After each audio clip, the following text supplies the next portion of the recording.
మంత్రి నేను ఇలా రేవంత్ రెడ్డి గారిని సూటిగా ఒకటే ప్రశ్న అడుగుతున్నా. అయ్యా మీ టాయిలెట్ మీరే కడుక్కుంటున్నారా? మీ ఇళ్లల్లో మీ టాయిలెట్ మీరే కడుక్కుంటున్నారా? మీ పిల్లలు పోయే బడులల్లో పిల్లలు వాళ్ళ టాయిలెట్ వాళ్ళే కడుగుతూ ఉన్నారా? మీ మంత్రులు వాళ్ళ టాయిలెట్లు వాళ్ళే కడుక్కుంటున్నారా? కడుక్కుంటే తప్పేందని మీ అధికారం అంటున్నారు. మరి కడుక్కోవాలి కదా.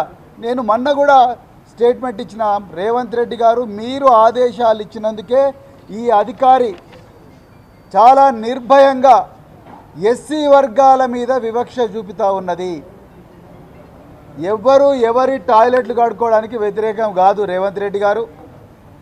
ఈ దేశం పుట్టక ముందు నుంచి ఈ మానవాళి ఉన్నప్పటి నుంచి పేద వర్గాలు వాళ్ళ టాయిలెట్లు వాళ్ళే కడుక్కుంటున్నారు. వాళ్ళ టాయిలెట్లే కాదు, సమాజం టాయిలెట్లు అంతా కూడా ఈ దేశంలో వాళ్ళే కడుగుతున్నారు. మీకు తెలియకపోతే తెలుసుకోండి చరిత్ర.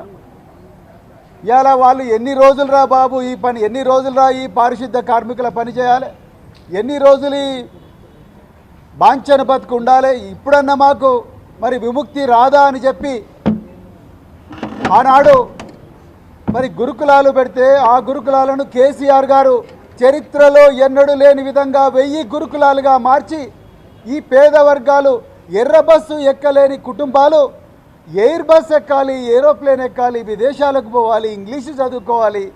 ఉన్నోళ్ళ పిల్లలే కాదు పేదోళ్ళ పిల్లలు కూడా కంప్యూటర్ ఇంజనీర్లు కావాలి, డాక్టర్లు కావాలి,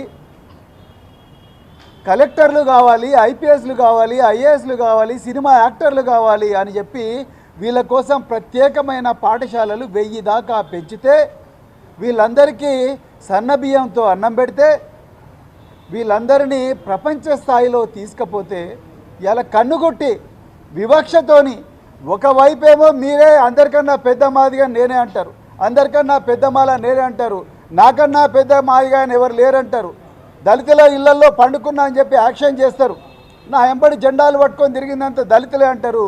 మళ్ళా ఇంకోవైపు నోటితో నవ్వి నొసటితో వెక్కరించినట్టుగా మీరు ఇలా మీ అధికారితోని ఇలా మీరు నిర్భయంగా నిస్సిగ్గుగా చాలా అవమానకరమైన స్టేట్మెంట్లు ఇప్పిస్తున్నారు. నేను ఒక్కటే ప్రశ్న అడుగుతున్నా, మీ టాయిలెట్ మీరు కడుక్కున్నారా? ఇవాళ